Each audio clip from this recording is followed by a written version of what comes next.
Hey, everybody, welcome to another episode of Adventures in Odyssey.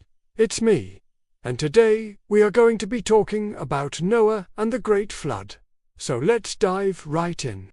So our story begins, just like the Bible account, with Noah being a righteous man in a world full of wickedness.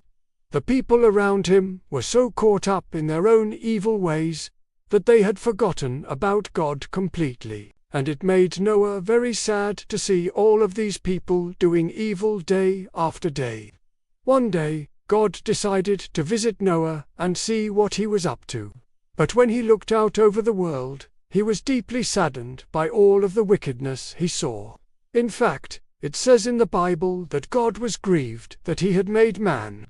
Now, God could have easily destroyed the world and started over. He is God, so he certainly had that right. But instead, he gave the people one more chance. He told Noah to build an enormous boat called an ark that would be just big enough to hold two of every kind of animal and enough food and water for them to survive for many, many months. And then God said that he would send a great flood to cover the earth and destroy all of the wicked people. But anyone who entered the ark with Noah would be saved. So Noah got to work immediately. He cut down huge trees, made planks, and put the planks together to form walls. Then he made a roof and assembled all of the parts of the boat. It took years to finish the ark, but eventually it was complete. It was 3 stories high and so big that even Noah and his sons could unwrap their minds around how much space it had. Then came the hard part.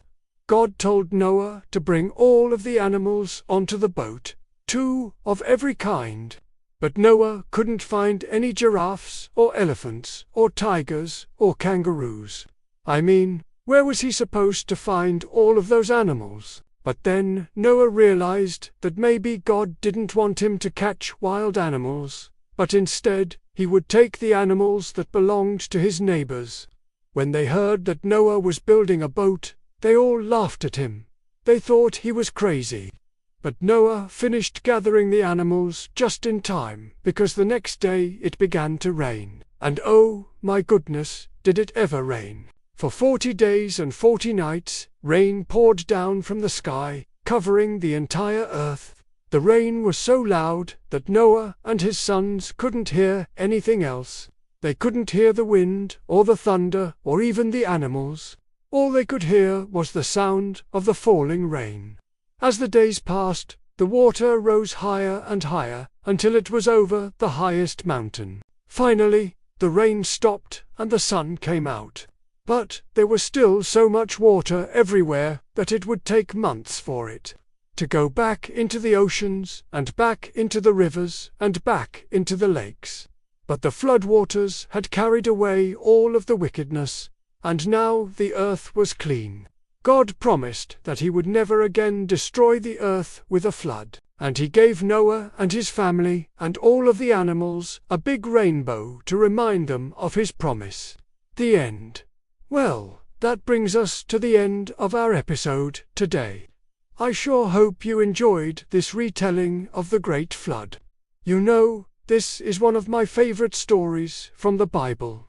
It's just amazing to me that God was willing to give the people another chance instead of just wiping them all out. What would you have done in Noah's place? Would you have built the ark and gone through all of the trouble that came with it? Let me know your thoughts in the comments below. Also, don't forget to follow if you want to be the first to know when we release our next episode. Until then, remember, God loves you and so do we. Bye.